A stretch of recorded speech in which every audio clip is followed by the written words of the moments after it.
Welcome, ladies and gentlemen, to Season 1, Episode 8 of the Dozer Rescue Podcast. I'm your host, Dan Mendoza, and thanks for joining us. Today's episode is going to be about fitness in the United States Air Force, specifically as a flight nurse and flight medic, and how it impacts our mission and the care we provide for our patients. In today's episode, we have a very special guest with us, Joshua. Josh is a captain in the United States Air Force Reserves and serves our country as an aeromedical evacuation flight nurse. As a civilian, Josh works as a high-skilled ER and trauma nurse. And Josh, thanks for being here today, man. I know we've been trying to set up this podcast forever, and we finally got you on, so I'm excited to have you here. Thanks for being here. Happy to be here, bud. So, Josh, can you tell our listeners a little bit about who you are, what you do? I know I gave you that little bio, but I want to let them hear it from you. Just so tell us who you are. All right. Hey, so I know Dan. I work with him through the Air Force Reserves. We recently just deployed together, so it's been a pleasure working with this guy. So yeah. So anyways, I started off as a ER nurse right away. I wanted to be ER because it's high pace, high energy, and the camaraderie and the type of personality that goes into the ER is a little more grungy. That's kind of where I wanted to be. I didn't want it to be in that like hoity-toity med surge. Let me get you a cup of water and dealing with some of the boring stuff. I wanted to see the blood, the guts, the gang shots, the shootings, the stabbings, car accidents, things like that. So, and I got that. Riverside Community Hospital is the second busiest ER in the state of California as far as like census. So we're second to USC LA, which of course LA is I'm gonna like that's a rough area. So no one can beat that. We're a level one trauma, cardiac center, comprehensive stroke center. So the only thing we really don't do is pediatrics and burns, but we have Arrowhead down the street. So there's burns, we just wrap them up and send them over that way. And then after, I want to say 2.5 years, 3 years of that, I started my process with applying to the Air Force Reserves. And once I got through that long process, which started at COVID, so that delayed everything. I know a handful of people who tried to get anything done in COVID, and good luck with that. But got into the Air Force Reserves and met all these super cool people that wanted to serve on the same mission and help boots on the ground get back to, safety, bring them back when they've gotten hurt and get them higher level of cares. Went to officer school, which was my first introduction to any kind of military life. That was cool, rad, eye-opening. Survival school, flight school, and then picked up a deployment spot pretty quick from there, and did a whole rotation in Africa for flight nursing. And now I've just gotten back, and that's kind of where I am with my career right now. Yeah. And now you're here on the show. I'm here, chilling back in SoCal. Yeah. Awesome. Well, thanks for that, man. And yeah, just like Josh was saying, we just finished up our deployment together, and it was, I gotta say, really cool working with him. Where I have at least been in for a little bit, it was interesting to see because this was Josh's first deployment. And it was awesome to just get to work with him and watch him go from, because he promoted while we were there. So he went from lieutenant to captain. It was pretty cool to see that actual change from lieutenant to captain. So I got to give him props, and he's really, I think he's matured a lot. He's grown a lot. He's learned a lot. So he's just, he's a good friend of mine, and it was awesome to work with him. But on that topic and on that note, now that you have all this experience and all these things, Josh, now it's time to hit you with some questions. So Yeah. the very first question that we have uh, in regarding to fitness is, does a flight nurse or flight medic really need to be fit? How about being more fit than a non-flyer? Yeah, What do you heck got? yeah. So to give you like an actual, so for our viewers, like what physical stuff you'll actually be doing.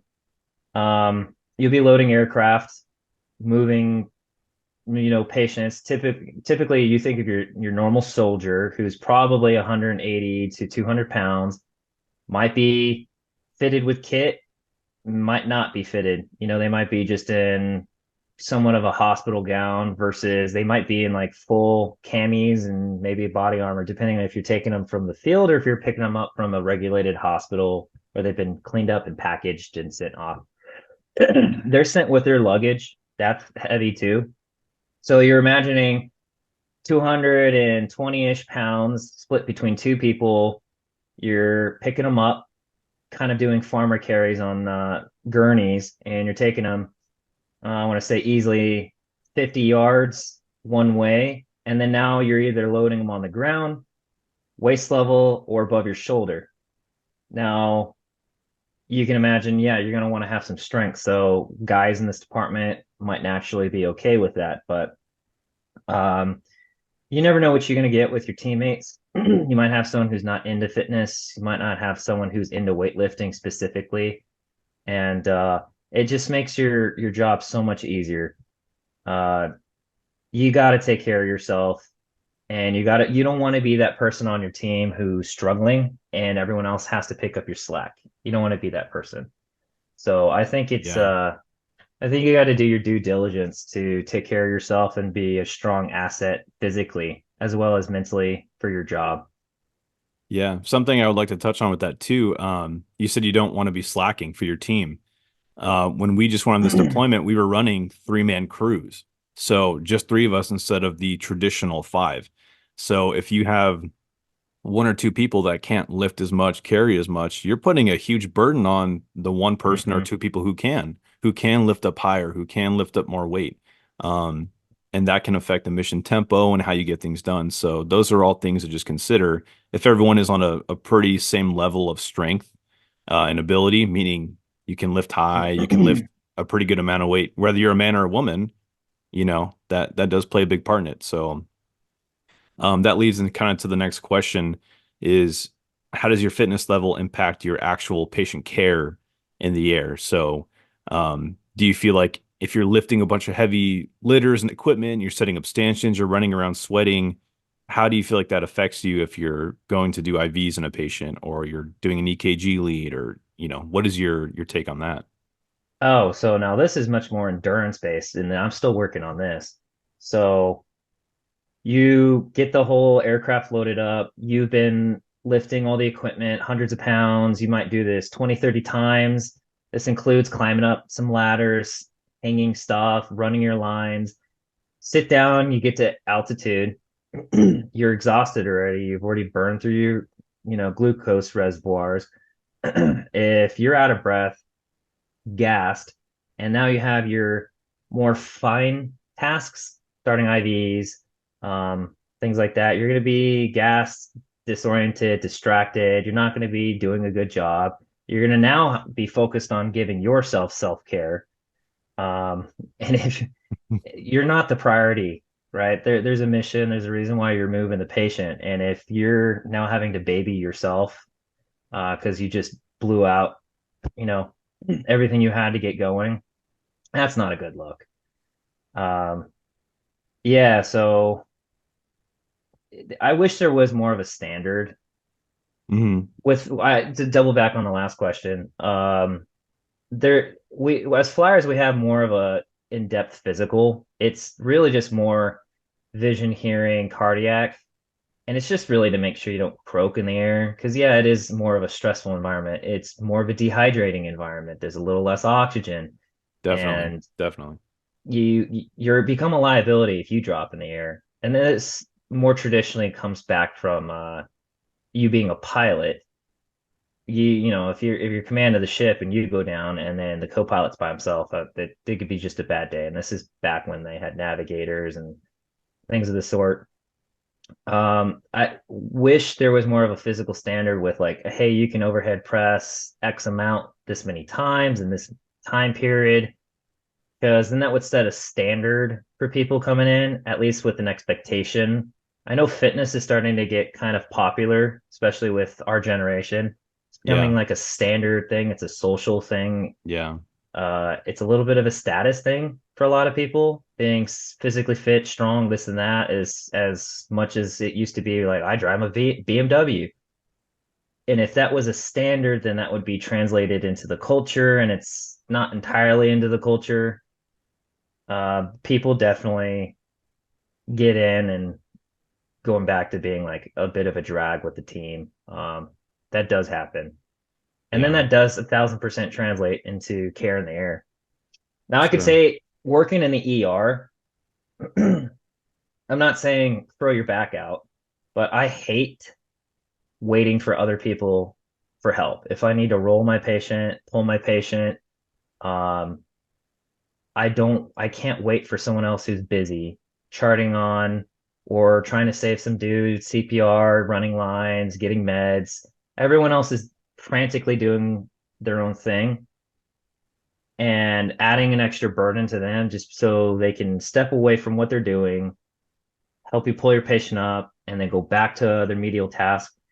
That happens a lot, and I hate doing that. So Yeah. I love being able to pick up my old ladies and put them in chairs, transfer them by myself. I always think it's hilarious to watch the family's eyes get really big. Woo! Yeah. Or I take that 300-pound dude who's falling in bed, slant the bed a little bit, and then I pull him all by myself. I love being able to do that. Yeah. So, All right, Josh. So sorry, but we have about 3 minutes left. So I'm gonna do a little speed fire round here for you. Um, so just we got a couple questions left. So the next one we have is just what journal workouts or recommendations do you have for people who are currently in the military, and then for those who are seeking to go to cross train into a job like aeromedical evacuation? compound movements. I know everyone wants to do the glory muscles. They want to do the bis and thris, work on the arms, but overhead press, so your military press, rows. So you could do barbell row, cable row, some kind of squat, and a deadlift. So hinging, squatting, pushing, and pulling. Anything that works with that, and then having like a mild to moderate cardio physical or just being able to jog for a little bit. Awesome. You're going to be so much better off than the standard population. Sweet. Thank you. Next question. What are some physical struggles that you have personally had to deal with as a flight nurse? And this was a question asked on our Google poll. Oh, geez. The moving around wherever you go, like being pulled away from your routine, being pulled away from your gym, your expected schedule of food and like intake, having to bring enough food, water, high protein food, going to a new location who might be in a different time zone. You don't have a fridge, things like that. Like basically, you're constantly traveling. So how do you stay fit while you travel? Most Yeah. people don't exercise when they're on vacation. So you gotta like be creative. Like you go to the little hotel gym, or if you don't, you gotta go run outside. You gotta do the uncomfortable thing. Well, what if you came from a hot temperature to a super cold temperature and you don't want to go run outside when it's 50? Yeah. You Yeah. gotta make it work. Consistency is more important than like quality, to be honest. Sure. Awesome. All right, man. Well, I think that's about all the time we have for today. I know it Oh feels like man. yeah, I know it feels like a flow by. It does. It flies by so fast.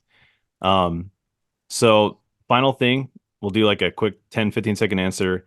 Somebody wants to know, is there a fitness test to becoming a flight nurse? And if so, how do I start preparing? I think you did a pretty good job of explaining the preparing part. So is there a test that they should be expecting? No, there's not. I wish there was. I think on the civilian side, they make you like actually like if you do the helicopter nursing, they make you lift like 100 pounds here and there because they expect the average person's 200, split between two is 100. So on the military, I wish there was. There's just the normal Air Force PT run push up sit ups. Yeah. It should be harder. Yeah. I agree. All right, guys. Well, that's all the time we have for today. Josh, thank you so much for being here, brother. I'm glad I got you on the podcast. I hope this was insightful to you guys, gave you some quick fitness tips and stuff. Um, Go ahead and support this podcast, the channel. Josh, is there anything you'd like to advertise or throw in there? No, just check out my buddy Dozer's stuff. He's really trying to put together some awesome medical resources. He's got some cool swag. I run a lot of his shirts because they're nice and I like them. They look good. Stay strong. Invest in your family, your friends, and in yourself and your health. Once you lose your health, nothing else matters. Wise words to live by. You heard it here first. Dozer Rescue Podcast, ladies and gentlemen, Captain Joshua. Wow. All right. Thanks for listening, guys. We'll see you in the next episode. Stay tuned, stay safe, stay prepared, and stay tactical. See you guys. Take care.